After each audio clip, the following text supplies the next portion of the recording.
Hello, thank you so much for staying with SABC News. You are now watching SME on Point. My name is Diabosito. September is International Month for Deaf People. It is in commemoration of the first World Congress of the World Federation of the Deaf, which took place in September 1951. Although progress is being made in terms of fully incorporating deaf people into the world of work as well as the economy, more still needs to be done. Business people like Matebogo Victoria, who is the brains behind VoiceOut Deaf Cooperative, is in the farming business, and she established it for the deaf community exclusively. Their focus is to skill the deaf community with small-scale farming so that they're able to provide a source of income for themselves as well as food. Matebogo Victoria is now joining me in studio. She is accompanied by our resident interpreter, Fortune Madlala. Ladies, welcome to SME on Point. Thank you so much for joining us. Thank you so much. Let's talk, Matebogo, about Voice Out. It's a beautiful initiative, especially because a lot of businesses are going into agriculture. The food security has become an important part now. What gave you this idea?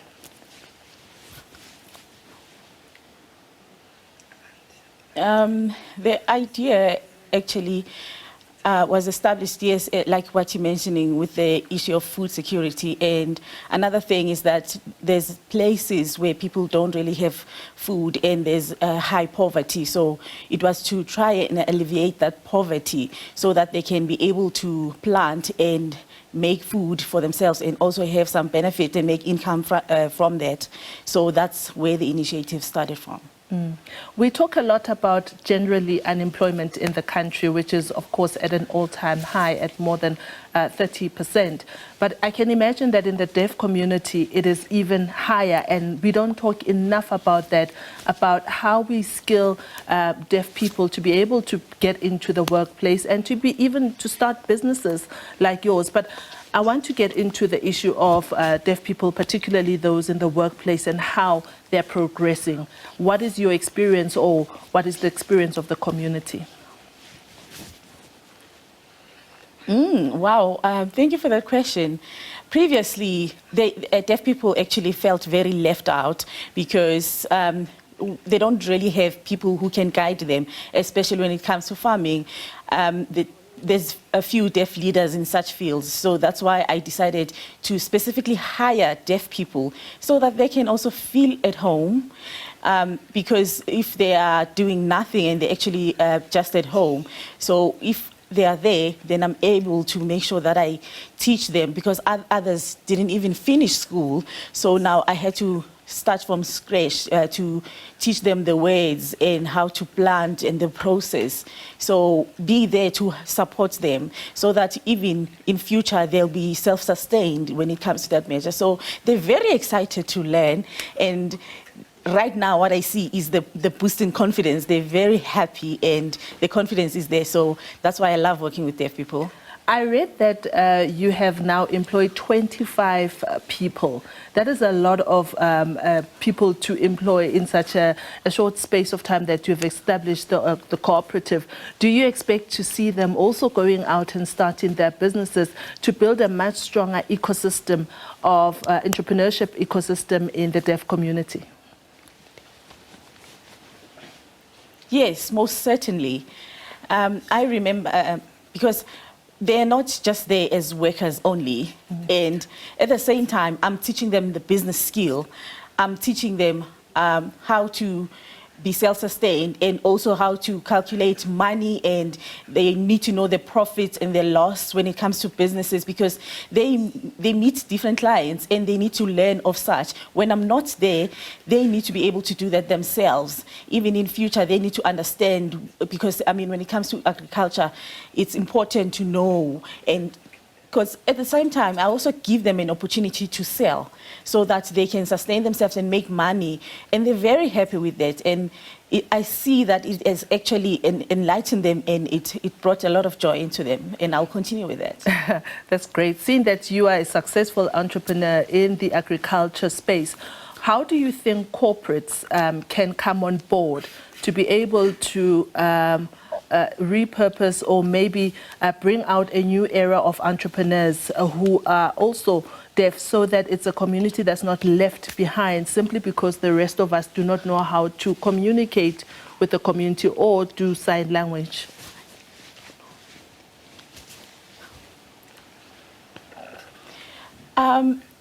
My aim actually is to make sure that I break the barriers, first of all, because I cannot be only focusing, yes, only on deaf people, but then my aim is to make sure that I merge and I create that that collaboration between hearing and deaf, so that whoever that may participate, because if we're only focusing on deaf, and they will not also learn more about hearing people. So now we as people, hearing and deaf, should come together and learn ways of business and ways of communication so that we can develop and improve together. Yeah.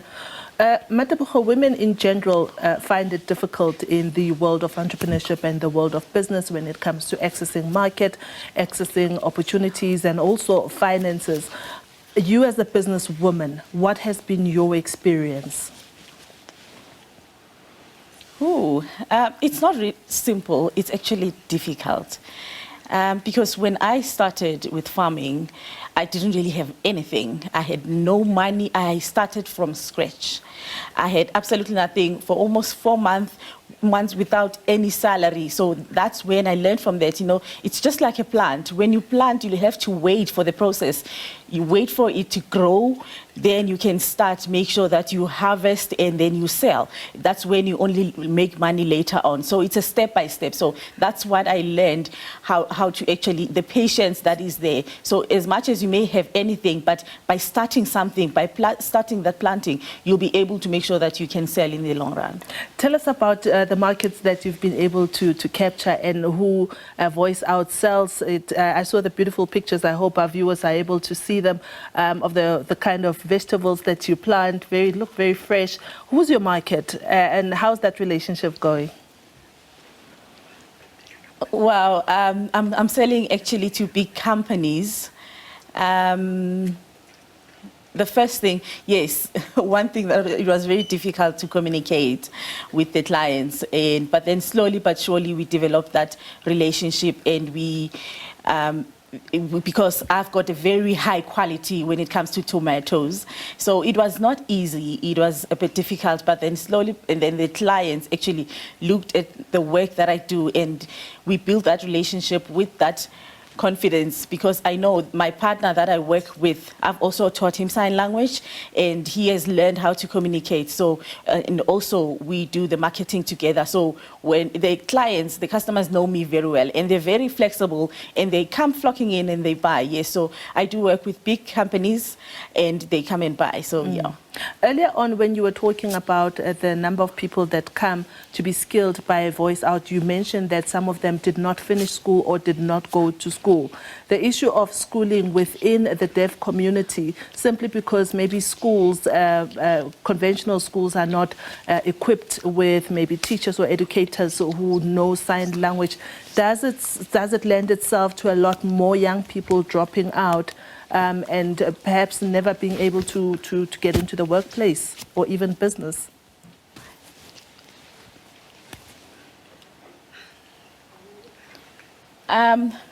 Most of deaf people, I think the major problem, firstly, for example, where I stay in my local community, it's the traveling.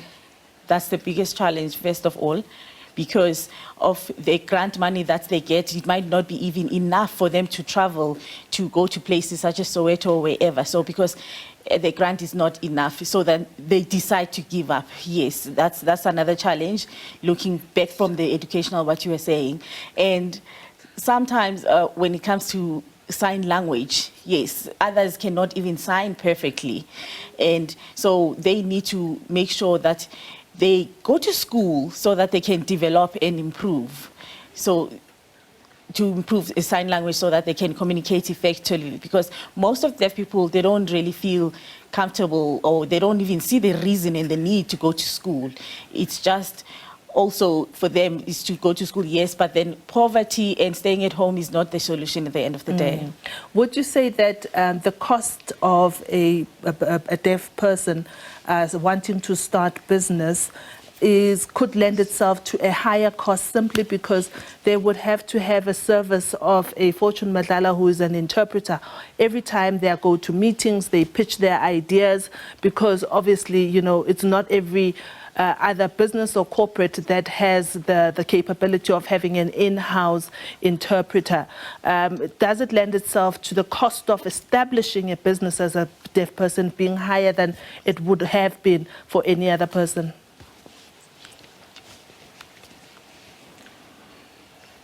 Well, it can be, because normally, yes, we have interpreters, they charge per hour whenever we go out with them, maybe to meetings and so forth. So it depends, it is a cost.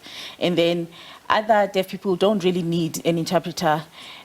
They would do their own businesses, say, for example, where they have people who will be willing to write, communicate by writing, so that, but then for me, honestly, I must say, when I go to conferences or meetings, or wherever I go to network with my partner, who is my interpreter, he works with me. So when he works with me, so especially also in funding, so it's actually even cheaper for me. For other people, yes, it will be expensive to try and source an interpreter, and those are the difficulties for deaf people. What do you think the role of municipalities should be in trying to help out deaf people who want to start on their journey of entrepreneurship or business? My advice would be they need to be there for the deaf community to make sure that creates that accessibility and have interpreters. So the municipalities are responsible to actually hire interpreters so that when even a deaf person needs any other services, they need to have that communication. So even if a deaf person wants to have their own business, so an interpreter should be there, or for any other services. So accessibility should start from the municipality. Yeah, I want to spend the next 5 minutes with you giving out advice to all of us about how to get and make it in the agriculture business, as you have made it. A lot of people want to become farmers, and not all of us have green fingers to be able to do so and do so successfully. What pearls of wisdom can you share with us? Okay, the first important thing when it comes to farming, be patient. Perseverance is very important because remember, when you plant, like I said before, people need to wait, and sometimes others would get impatient because they're not seeing results. Results don't come immediately. Be patient, and one day you will reach that goal. That's the first advice. Secondly, learn to be open-minded and do your research, find out what's new, partner with people, find people to assist you, or even if you're starting your own garden, small garden at home, before that, make sure that you prepare and make sure that you always have a vision to create and even expand into a bigger farm. So don't limit yourself. And what other resources are there for the deaf community where they can get more information on how I know that there's a lot of NGOs that do the kind of work that helps businesses to develop, but what other resources are at your disposal that can assist them, particularly those that are interested in farming?